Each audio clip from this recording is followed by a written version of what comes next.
said you'd talk me into it.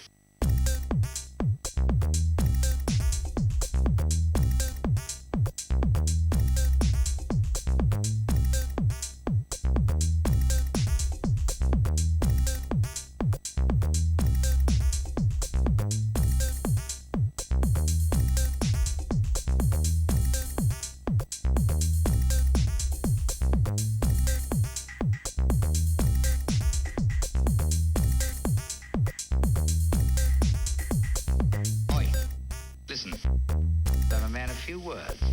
Yes or no? Oi, listen, I'm a man of few words. Yes or no? And she said you'd talk me into it. Oi, listen, I'm a man of few words. Yes or no?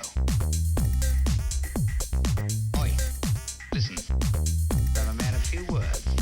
Yes or no? And she said you'd talk me into it. Oi, listen, I'm a man of few words. Yes or no? Oi, listen, I'm a man of few words. Yes or no? And she said you'd talk me into it.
Listen, I'm a man of few words. Yes or no? Oi, listen, I'm a man of few words. Yes or no? And she said you'd talk me into it.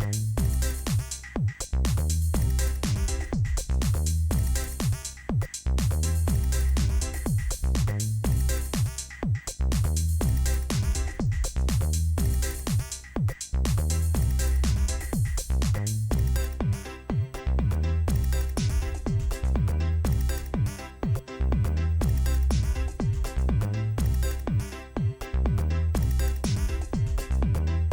listen, I'm a man of few words. Yes or no? Oi, listen, I'm a man of few words. Yes or no? And she said you'd talk me into it. Oi, listen, I'm a man of few words. Yes or no? Oi, listen, I'm a man of few words. Yes or no? And she said you'd talk me into it.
Vegetable.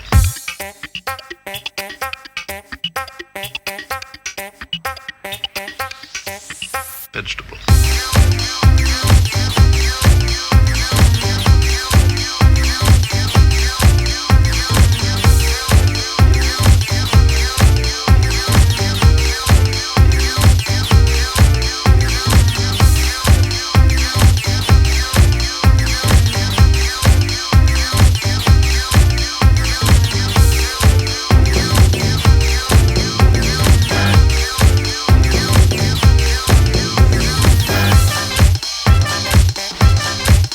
Vegetable. Vegetable. Not very good. Vegetable.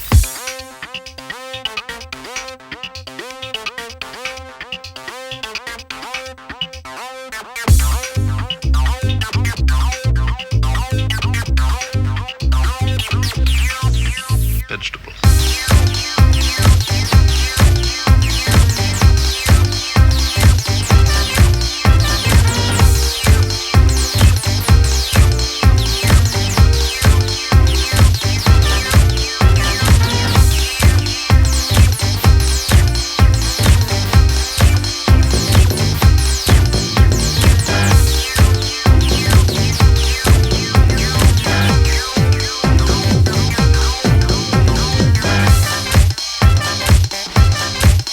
Vegetable. Vegetable. Not very good. Vegetable.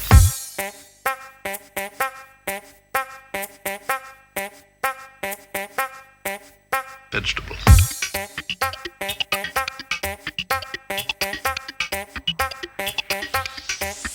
Vegetable.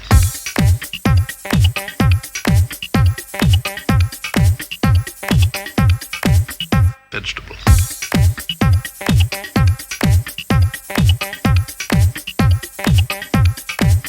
Vegetable.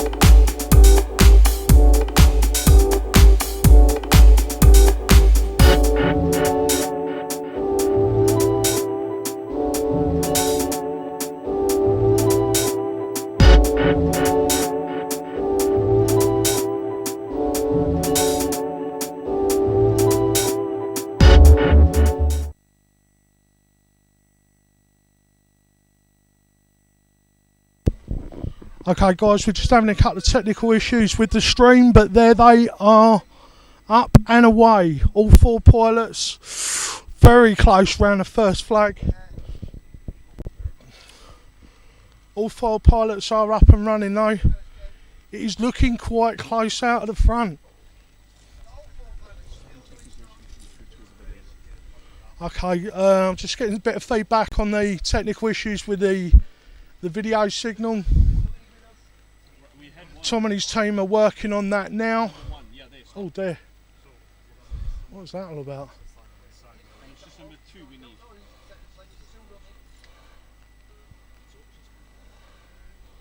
So who have we got? That Luke Bannister is coming round.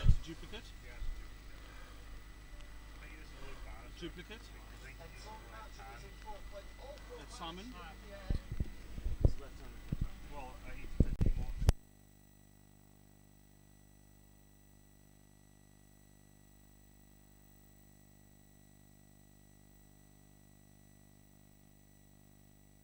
Luke Bannister still going strong. The rain is coming down, but the pilots have decided to go out and race anyway.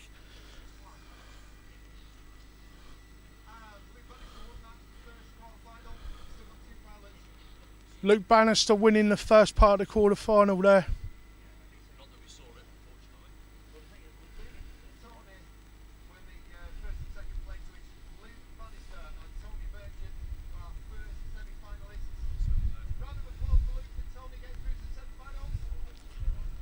So that's Luke Bannister and Tony Marchant going through to the first leg, or going through the first leg of the quarterfinals.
So heat 2 of the quarterfinals, we've got Daniel Rose, Brett Collis, Dominic Clifton and Tom Smith.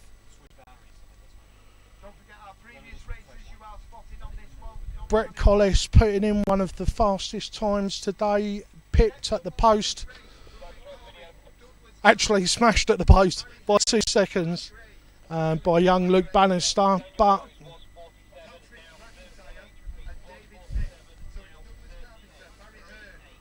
just getting some information through from the tent with regards to the channel coordination.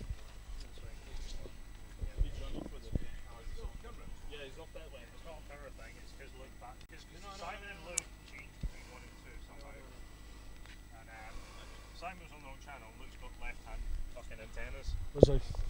That's nice for you. It's actually not a bad idea in itself. That's great because everyone flies right hand. Yeah.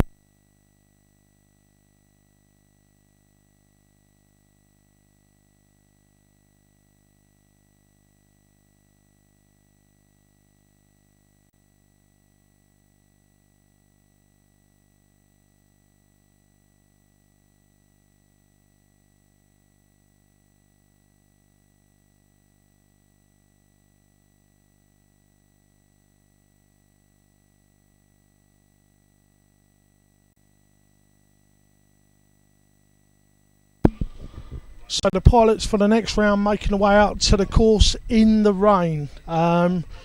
We have marshals out there getting wet, using a tarpaulin to keep the quads covered until the last minute. People really sort of putting themselves out to try and make this happen today, guys.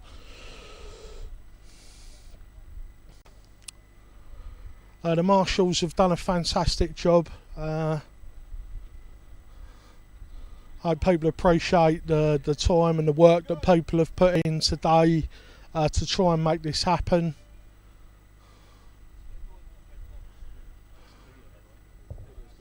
Video feed, I've just been told that the video feeds are all back up and running. We've now got 4 video feeds for the pilots: Daniel Rose, Brett Collis, Dominic Clifton and Tom Smith.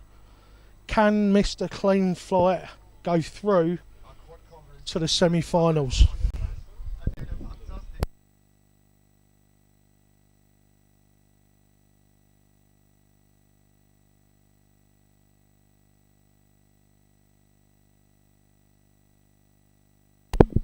Just 2 pilots making it through at this stage. We have 16 pilots left. The quad cover marshals have been relieved of their duty. The quads are getting ready to go.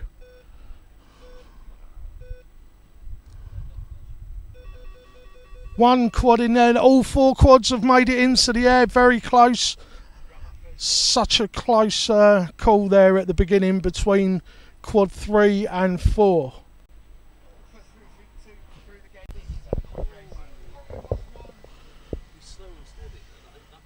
We've lost quad number 1, which is Daniel Rose.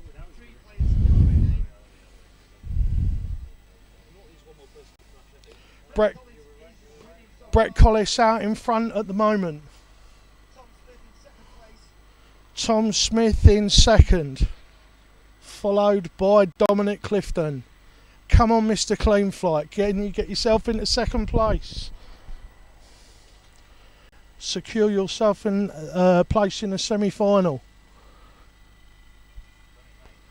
Brett Collis going through the gate on his second lap. Oh! Dominic Clifton has a chance now to get himself into second place. Tom Smith just crashing out there just before the start-finish gate. Brett Collis has just got to make it through the gate, which he does.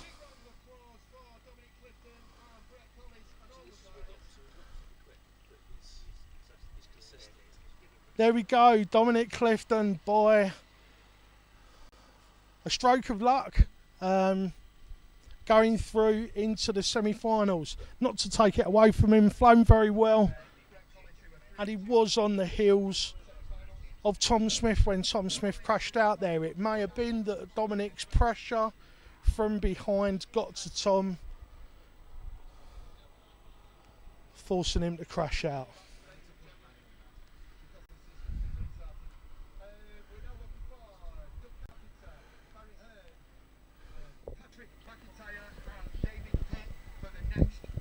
Great job there, guys. For the next race, we have Douglas Carpenter, Barry Hearn, Patrick Malvern, and Dave Pitt.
So the pilots are now getting ready for the third of the quarterfinals. Douglas Carpenter, Barry Hearn, Patrick McGinty and David Pitt. Sorry, it's not Patrick McGinty, it's Patrick McIntyre.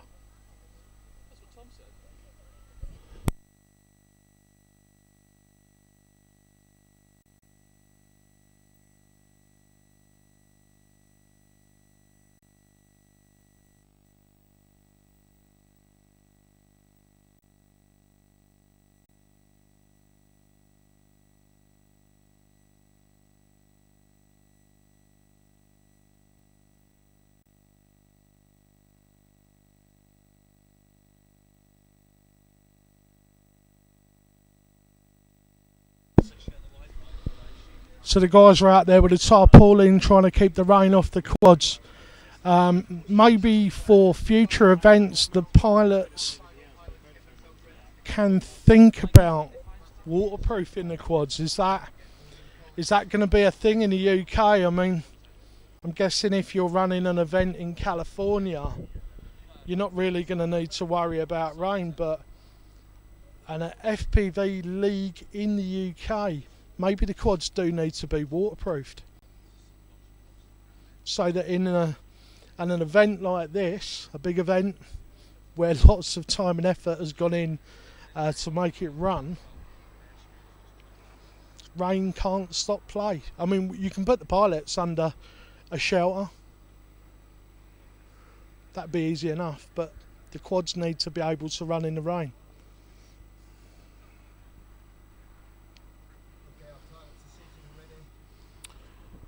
Okay, everybody's ready. The quad coverers are being told to remove the tarp. The quads are now ready on the line. Good luck, everybody.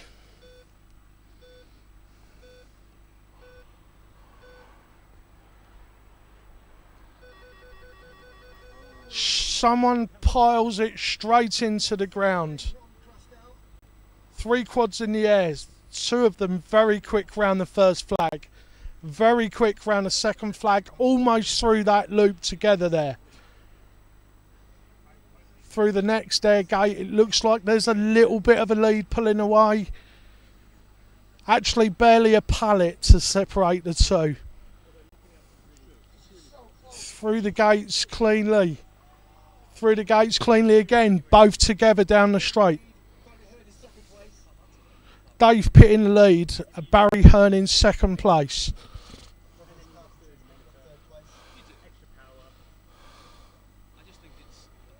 Douglas Carpenter will really need to turn on the speed now to catch these 2 out in front.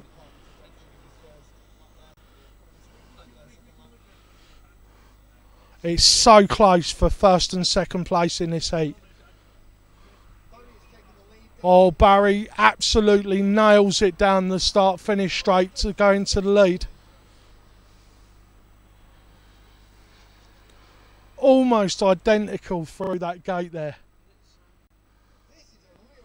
This is such a great race, guys. They're almost going through the gates side by side.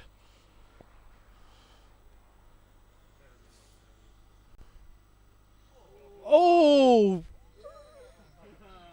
Well, Dave Pitt steals it by a prop length.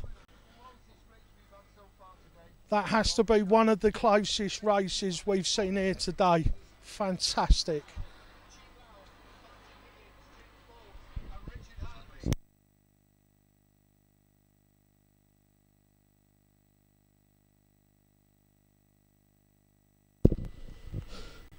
So for the final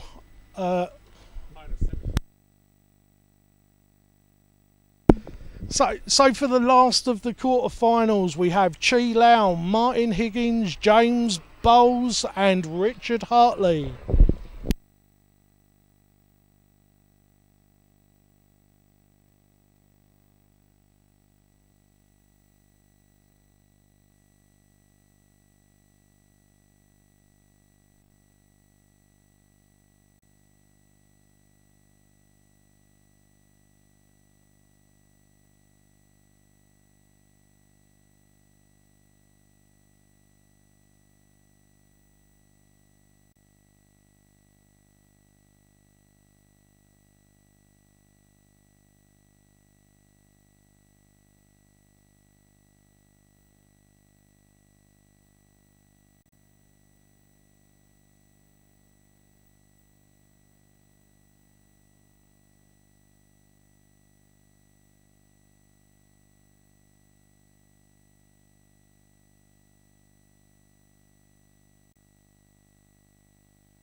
Okay, the quad coverers, I've removed the covers from the quads. They're getting ready to go. Just to remind you, this is Chi Lau, Martin Higgins, James Bowles and Richard Hartley. And they're off. 1, 2, 3, 4 quads in the air. Very, very close.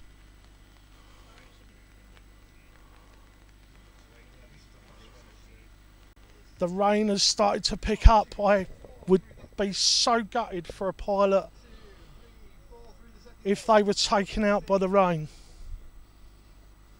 It would be such a shame for someone to crash out due to water.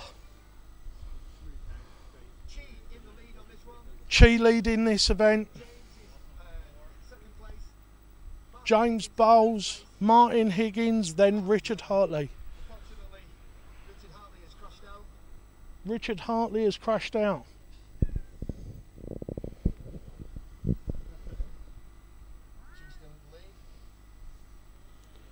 Chi's got a stonking lead in this race. He's got it all on his own out there now. What he needs to do is just keep calm. Just fly nice and tidy. Keep it between the, between the posts. Go through the gates nice and clean.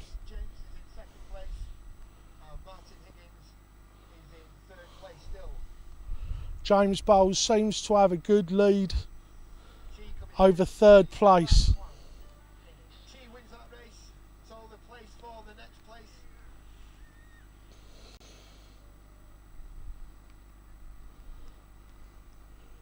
Chi winning the race cleanly, and across the line goes James Bowles.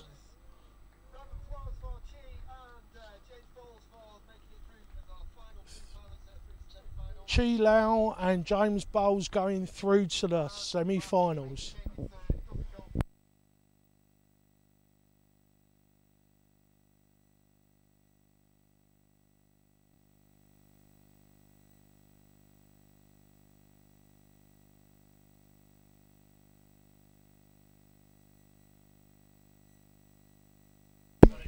Okay guys, the organisers are going to take 5 minutes just to get the semi-finals organised, let the pilots know what order they're going to be going out. We will be back to you with that shortly.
I know that. I just practicing. He's doing a silent shout out. I was doing a silent shout out there. Tom's just reminded me that I need to switch the microphone on. So, Slippery Squid, Tibor, Rob Ford, Dom Jones. These names are Roadtech, Nigger. I've got to be careful with that one. Nega Mano. I also have a small one, which is Thanks, guys, for tuning in. Who else have we got? Revo Russell, Final Glide USA, Mars Rover Racing. What did I say? Final Glide USA. It's been a tough day. Well, you know, he did win the US Championships, didn't he? Maybe. Freudian slip. Sorry, guys, we're just getting some information through for control. Final Glide, what's Final Glide saying? Mars Rover Racing, this just keeps getting better. Nice to see you on the feed there, Chad. Definitely some balls ripping going on today. Hmm? 34. Sorry, Chad. Okay, we've just got the running order for the next race through. Luke Bannister, Tony Marchant, Dominic Clifton and Brett Collis. No, that's right, it's cool.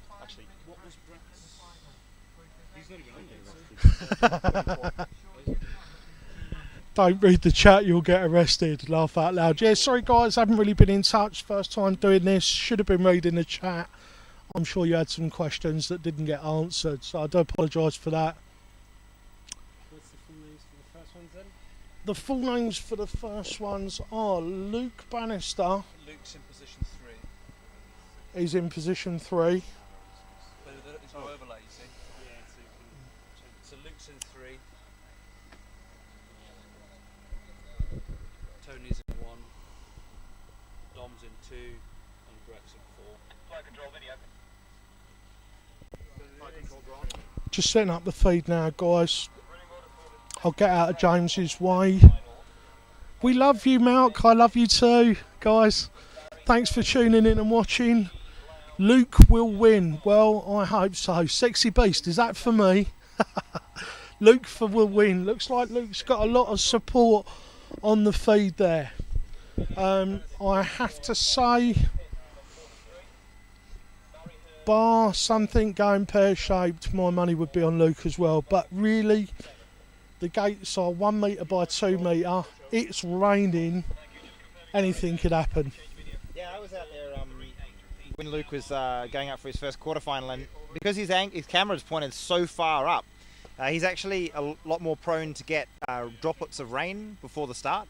So out of everyone out there, he was the one who was most worried about just getting a single droplet of rain on his lens before he took off. That's one of the disadvantages to racing with that kind of like aggressive camera angle. I'm just chatting to Simon Vans Carlino.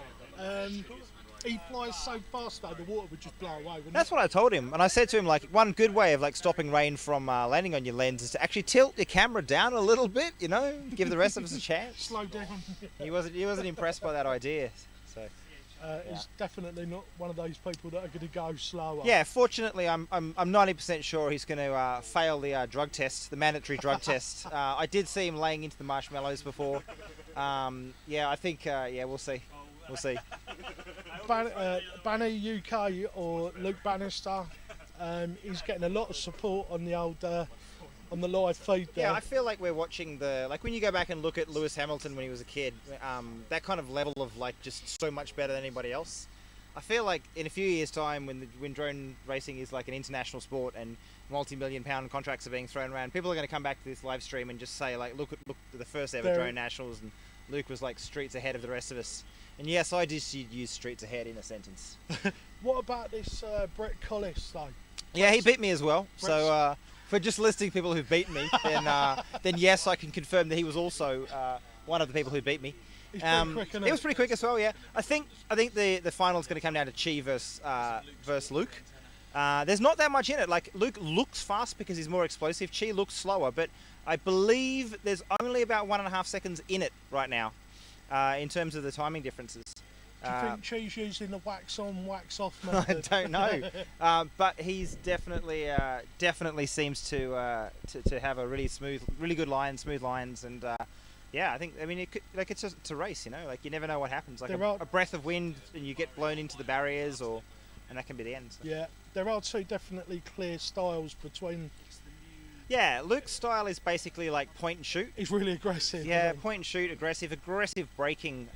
There's three ways to go around the gates that are sort of emerging, right? There's the hockey stop where you turn your quad 90 degrees so you can see almost see the next gate, and then really just a blast of power to really push you back, and it's like a hockey stop. So you really stop and then you turn, and then there's the sort of like racing line where you try and fly like an aeroplane style, like that's coordinated turns, bit of yaw, bit of roll, bit of pitch, and really just try and make smooth lines. It sort of minimizes the amount of energy change you need. And then the third style, which is you can only do in a quadcopter, you obviously can't do this in an aeroplane, is to really yaw turn. So what you do is you take advantage of the fact that a quadcopter doesn't really care if it's flying forward or if it's flying sideways. It can move as quick sideways as it can forward. So you basically angle your camera so that you have the best view of the next two gates. Yeah. And you continue to fly at this weird angle. So you might be flying backwards, you might be flying sideways, but you're always keeping your camera ready for the next two gates. It's sort of like yaw drifting. And that's a really good way of flying too. And a different mix of different like corner taking techniques is really key. But really learning how to nail that hockey stop to like get you around the barriers, and just having the presence, the 3D model of your inertia and your momentum and all of the obstacles around you. That's how you get around quickest. It's by like hockey stopping. You got lost on one of your laps. I did. I lost the video for just a 250 milliseconds. I had no video, and when I came back, it was enough that I could just see two. I could see two gates, and I didn't really have a clue which of the two I was supposed to go around. So I did the honourable thing and went back to the last one I went and started from there, which cost me. Luckily, I still managed to finish in second in that race because I think someone else. Yeah, there was three of us, and the other guy didn't finish. So I still managed to come second in that race. Yeah. Frustrating though, if you lost a video like that, and then just orientation goes. I've now had one good practice session where I did 3 laps with no video problems and learned the course. That was last night, and then I've had 2 races now where I've basically. I mean, it takes a little bit of time to learn the course. Yeah. To know what's coming up next, especially in the middle section where there's kind of a couple of S-bends. It's like you've really got to how far do I go around? You got to go around a little bit further before you get you relock onto what's coming up next. I really, really hope, and a lot of people have suggested this, that next time they do this race, what they should do is get a ride-on mower, a lawn mower, and actually lawn mow a track into the ground so that you can very clearly see the track in the ground. Yeah, a lot of people have said that today.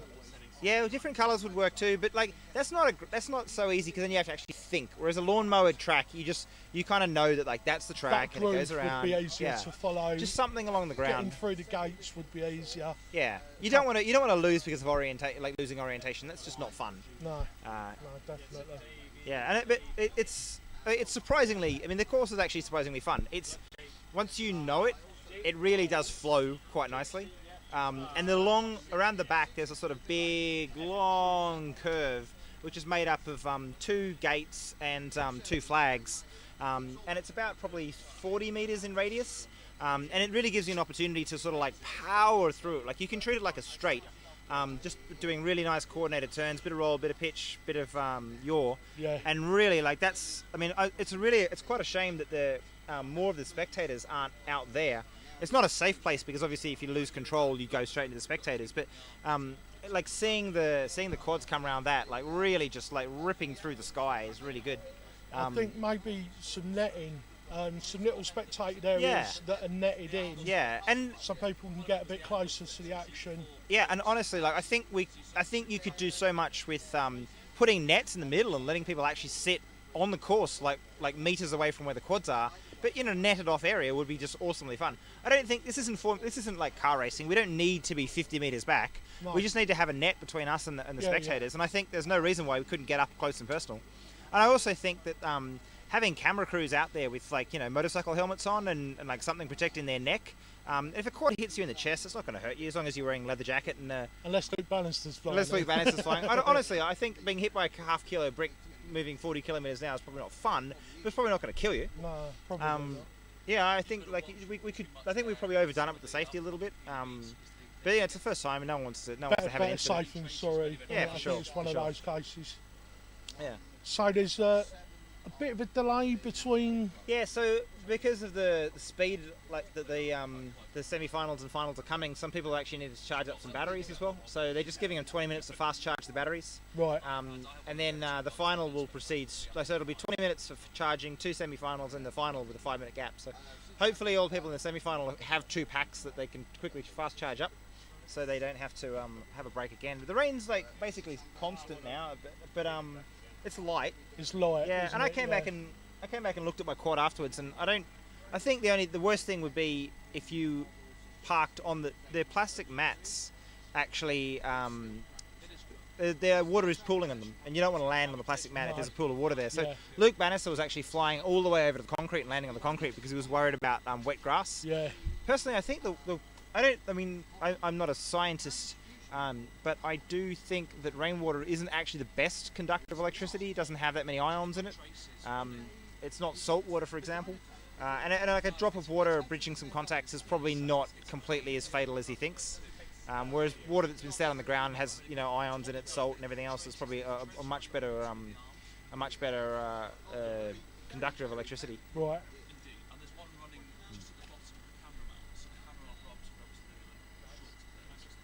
I've got to say the timing system's really good. Like being able to hear that like reassuring beep as you go through that one of the final gates. Yeah, and the fact that it numbers it as well. It gives you the number of the pilot. Yeah, a going few through. people have managed to go through the gate and not register a time, which is disappointing. I think you basically have to be like cartwheeling through like I did in my quarterfinal for that to be a problem. Yeah. Someone's out there flying. I don't know what they're doing. Just Yeah, having I a don't little. know, yeah, maybe. Maybe having a little practice fly or just running the course once. Yeah, I don't know. You guys got this guy on video who's flying now?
Okay guys, the feed's just getting set up. The pilots are having a little bit of a chance to charge up batteries.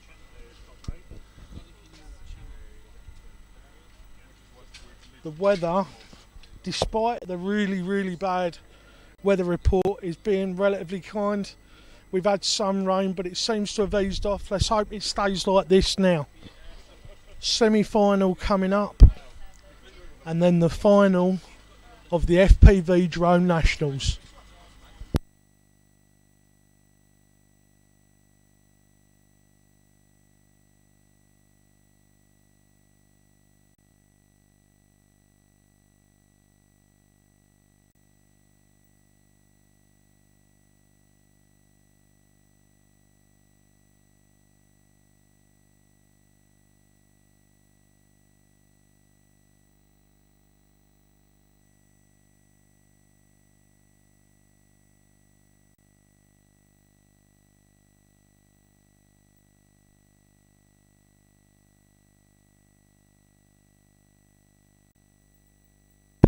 First to the semi-final, pilots are getting the 5-minute warning.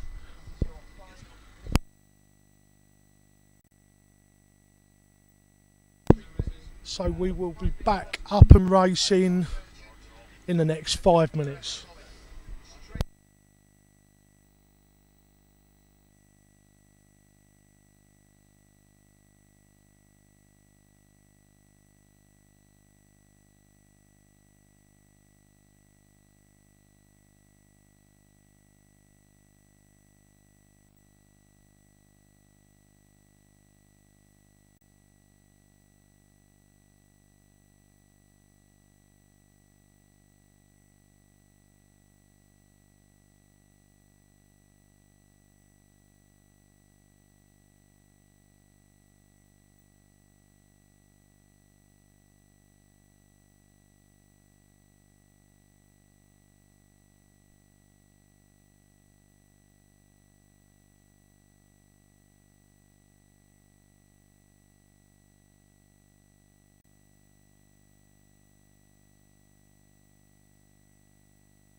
Just having a little quick look at the feed, guys, and I think most people are running 4S. There are a few people running 3S, but the majority of people are running 4S. If you're racing seriously, you need every little bit of power you got. If you saw Luke fly, you'd probably think he was on 6S or something, though.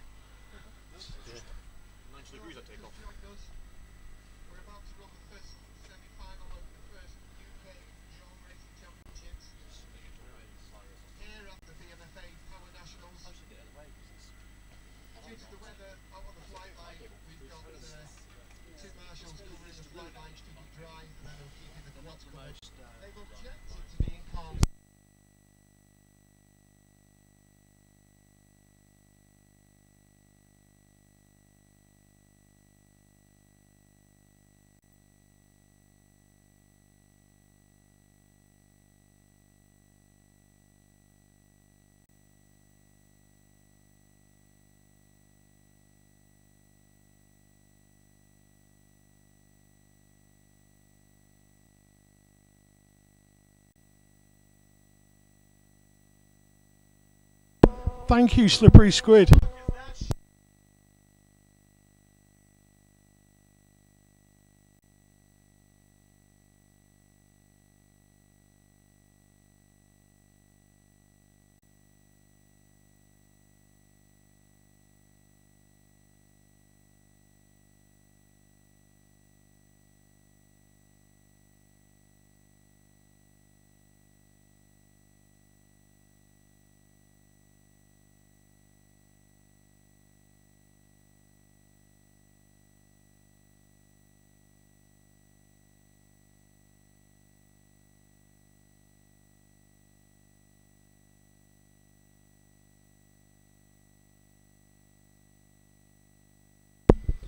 There's a Staffordshire Bull Terrier sitting about 20 yards from the racetrack in the rain, looking really peed off. The Staffordshire Bull Terrier out there, just sat there, ears down, like, oh my god. I'll see if I can get a photograph of the dog and I'll pop it up on my vlog. So the first group of the semi-finalists now making their way out to the line. We have Dominic Clifton,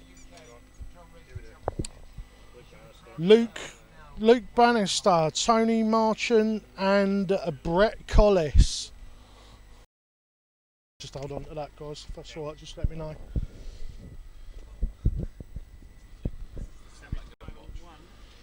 was going to say, just watch from here, you'll see it. So lots and lots of pressure.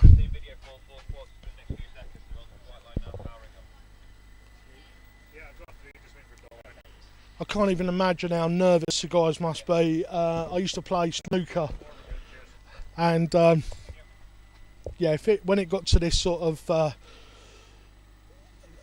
this time of the event, I did used to get really nervous. I'm just hoping it doesn't get to young Luke, because he's probably got more pressure on him than anybody out there. Brett is in this semi-final as well, and Brett is one of the people that can really give Luke a run for his money. So we'll be looking at those two.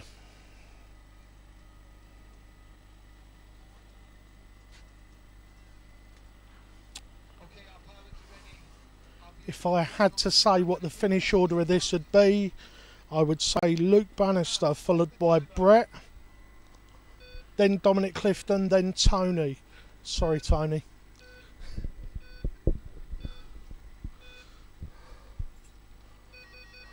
And away they go, two of them very quick, someone crashing out straight away. Who is that round the first corner very quickly? Dominic Clifton is out of the semi-finals and out of the UK Drone Nationals. Luke Bannister is ahead of Brett by about 100 yards at this stage. Luke's just got to try and hold it together now. Young Luke Bannister, only 15 years of age, been flying for about 18 months, building and tuning his own quads from the age of about 13, I believe.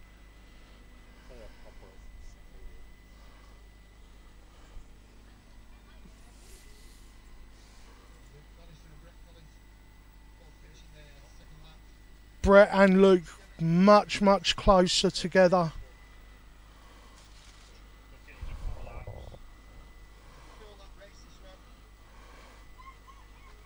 Long way to go now for these guys.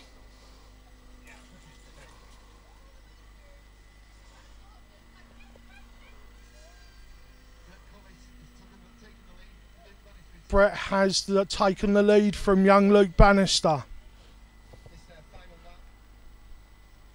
One more lap. Luke has just managed to get himself back in front. It's neck and neck. They come flying past the third place. Luke steals it. Luke Bannister stole that absolutely at the last minute. Fantastic effort from Brett Collis. Sorry to see Dominic Clifton crashing out of that one.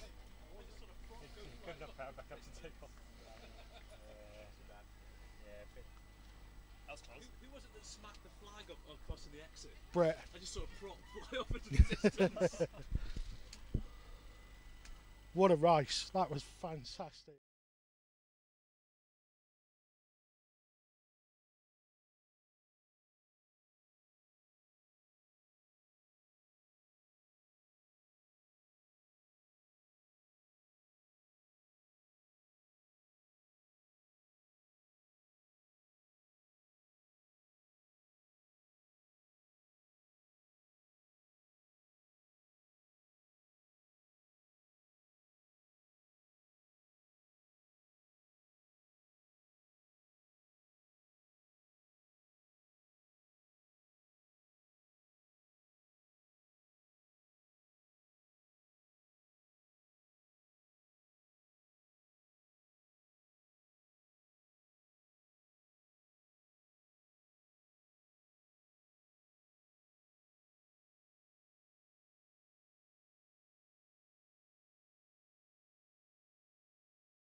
So Chi and Jab 1A out in this event, in this heat.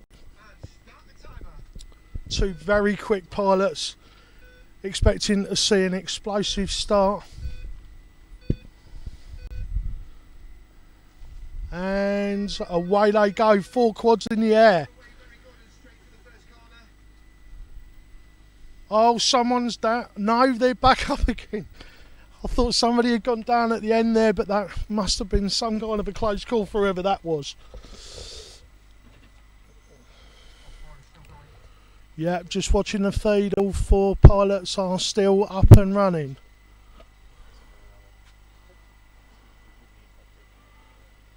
Chi Lai looks like the first one to go through the gate.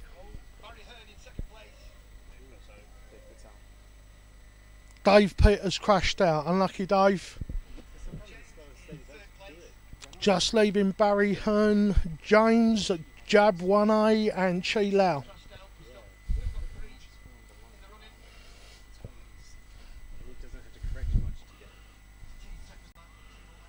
Chi 3 second lap.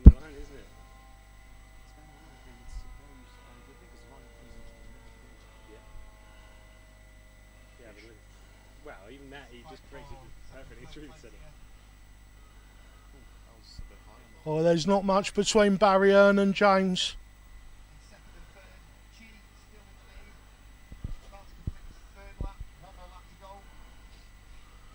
Chi looks like he's got first place sewn up here if he can hold it together. Barry Hearn has just dropped out, giving second place to James. If he can hold it together, that will put both of these guys, and it's one.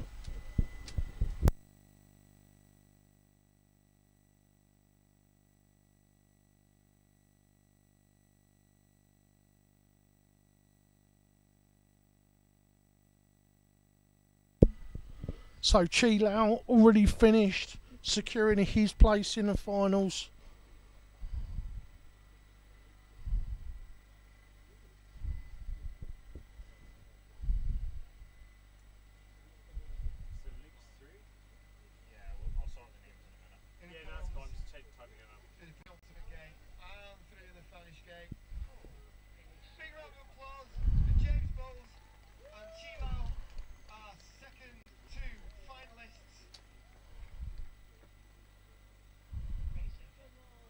So there we go, guys. Exciting race again. Chi Lau going through with James Bowles, Jab 1A.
The crowd are giving a big cheer for the FPV pilots walking out to the start-finish line and in what I can only call a bloody downpour.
And the ground will now be nice and wet as well because it's been raining. If you hit the floor, fuck. Mind you, they're out if they hit the floor anyway. Yeah, It's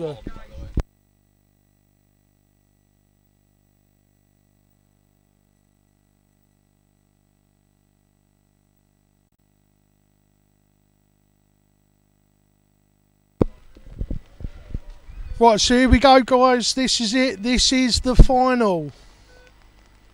Pilots are getting ready to take off to see if they can win. Two pilots absolutely screaming down the first straight into the second corner. Looks like Luke Bannister in the lead, closely followed by another quadcopter. Luke Bannister is down. Brett Collis is down. Chi Lau's in the lead, followed by James Bowes.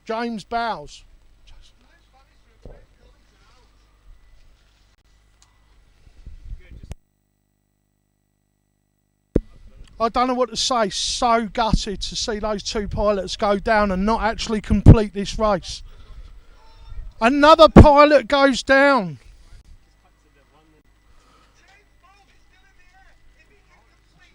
Jab 1A from YouTube. James Bowles is the last pilot flying.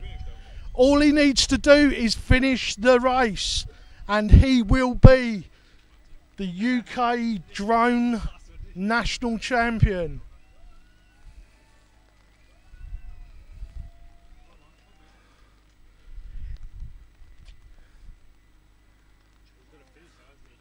He's still got a long way to go in this rain. The rain is really coming down now.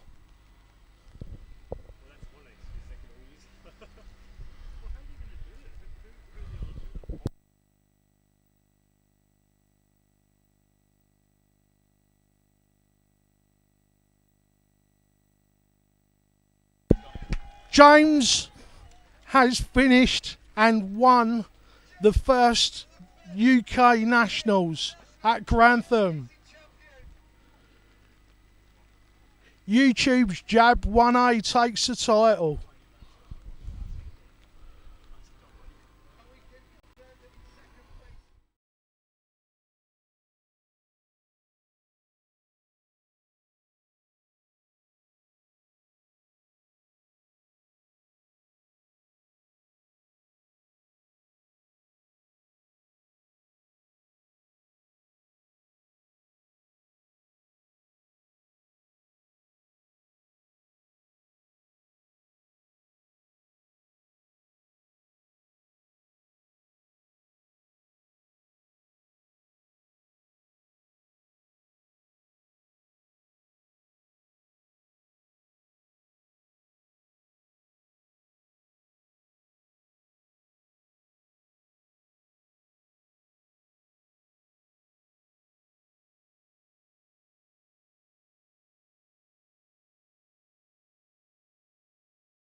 Third place is Luke Bannister. Second place, Chi Lau. And first place, we've got James.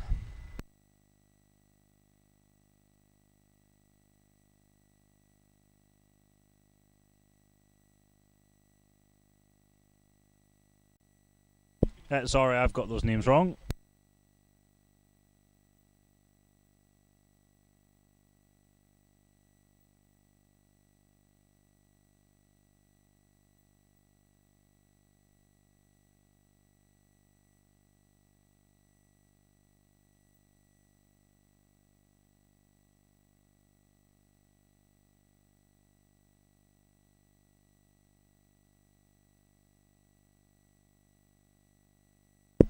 Third place, Brett Collis.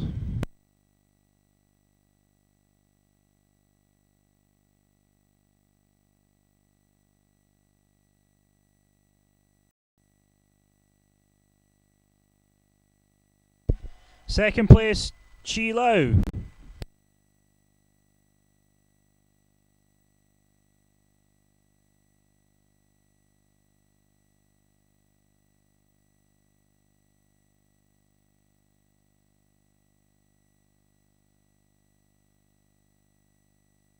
And the first UK drone national champion, James Bowles.